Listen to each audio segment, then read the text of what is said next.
Kateri, thank you so much for joining me this afternoon. I'm really excited to be sitting down with you to dig a little bit deeper into some of the ideas that really resonated during our most recent Ed webinar, Knowledge Building in Pre-K. Thank you for having me, Megan. I'm really excited about it too. It was such a great hour, and there were so many fantastic questions and connections made in the chat. There really were. And, I laughed when we were on the Ed webinar together saying, somebody said, I could listen to you all day. And I completely agree. You did such a phenomenal job. So I'm excited that we get this time together to get these questions answered. Me too. It's the best job, early childhood. So yeah, let's do this. It sure is. It sure is. So several educators mentioned framing the big idea as thematic planning across learning areas. How can pre-K teachers intentionally use a big idea or theme to build knowledge across, let's say, literacy, math, science, social studies, and play without it becoming superficial or disconnected?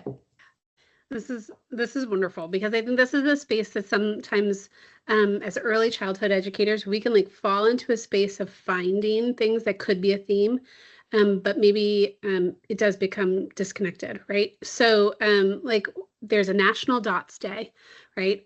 There's apple season. There's things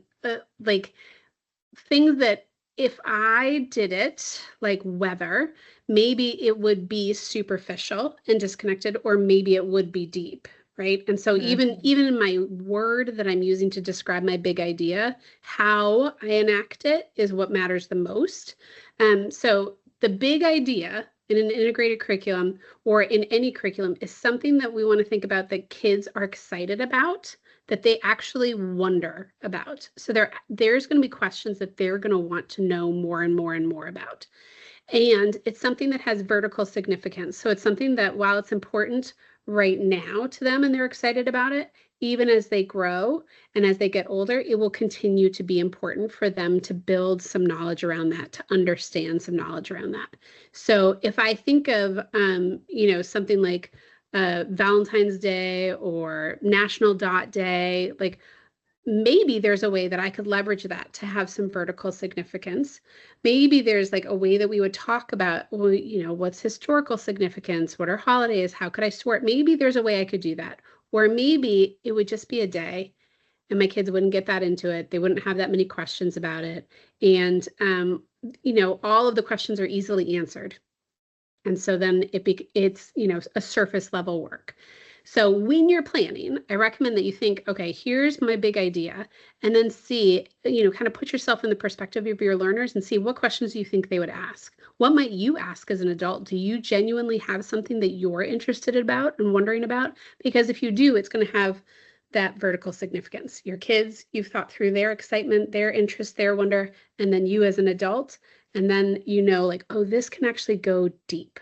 I don't know everything about it. I'm going to wonder with them. I love taking that perspective and thinking about what questions we even as adults would continue to have, because I think that so often, kids are interested in what we're interested in too. And if we can find that shared interest, it's going to drive further conversation and knowledge building. So that's great. Thank you. All right, so our next question, one point that was raised in the chat was that meaningful conversations help build both vocabulary and relationships. What kinds of teacher-student conversations are most powerful for knowledge and vocabulary development in pre-K, and how can teachers plan for those moments intentionally? Talk is really the most important part of our day with learners. It's where we build relationships. It's where we practice language, and it's where we, hear ideas. So honestly, any talk that is intentional and positive is going to have positive impacts on learners. Anytime that, even if they're just walking in the door and you're saying, good morning, hey, I love your new shoes, and you just have a conversation around the new shoes that is back and forth, saying hey, where did you get them? Or why did you get new shoes? What color are they? What kind are they? And you're going back and forth in this conversation. Those are the conversational rounds and turns that we're looking for to make high talk happen. To move into being intentional with talk, specifically around a big idea, we want to look for spaces where we can think big. So is there a space where it might be a meal time, it might be during morning circle or a read aloud, or while you're sitting next to a kid playing, but a space where you could start to ask some of those bigger questions, some of those why questions, some of those playing with words questions. Like I love when we were talking about parts of a tree. I sat with a kid and we talked about bark and how dogs bark and trees have bark, right? And we just kind of laughed about it and talked about it. And we, said, well, I wonder what kind of bark that tree has. I wonder what kind of bark that dog has.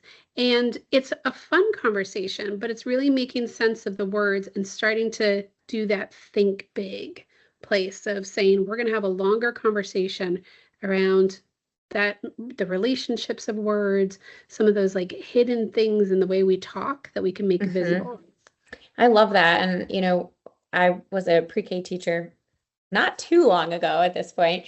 And one of the ways that we used to also incorporate that intentionality behind those conversations, because oftentimes, as a teacher, we're moving a million miles a minute and have so much on our brain, is when I was planning out centers, we would actually attach a clipboard to that center and would plan out some of those questions in advance that could be asked at that center. So if we were stuck as a teacher, we could still really build on those moments of intentionality, which sounds exactly like the example that you provided.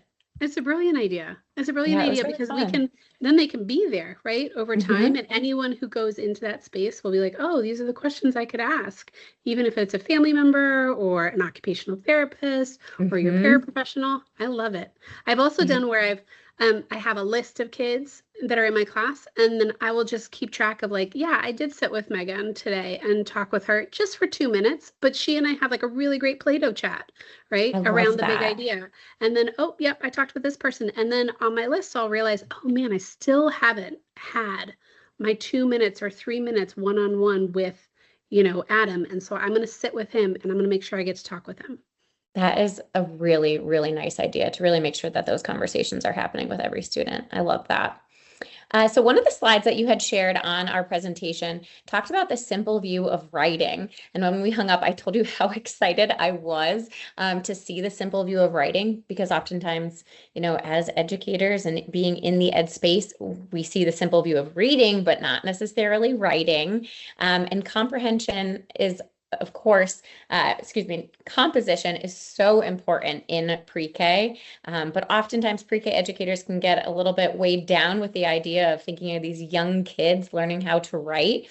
So perhaps you could speak to, why is composition so important in pre-K, even before children can write conventionally? I love the simple view of writing as well. It's relatively new to me as well, and I think it does a really nice job of saying, we do a lot of work around language comprehension in order to understand a text. But when we think about that in writing, the composition part is also the language comprehension. We have to have the words that we need organized in a sequence in our mind, organized to make sense to a reader or a listener, before we can put anything on paper or put it out there for someone to hear. And that is composition. And that happens across our day in early childhood.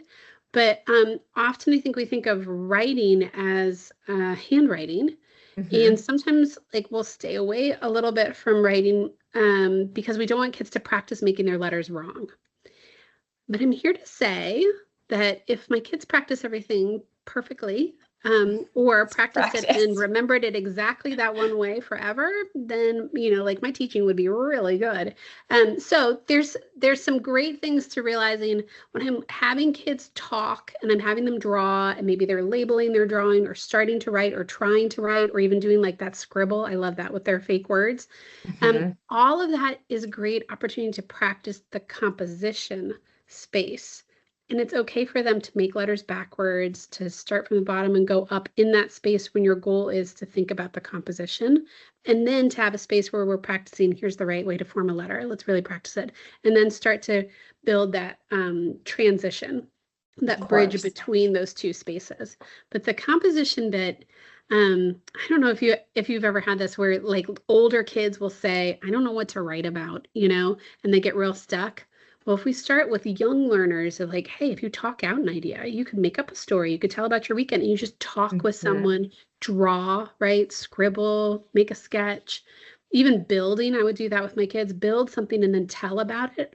All of that is getting to that space of having ideas and organizing them and having the words to be able to communicate them to someone else. And that's that composition.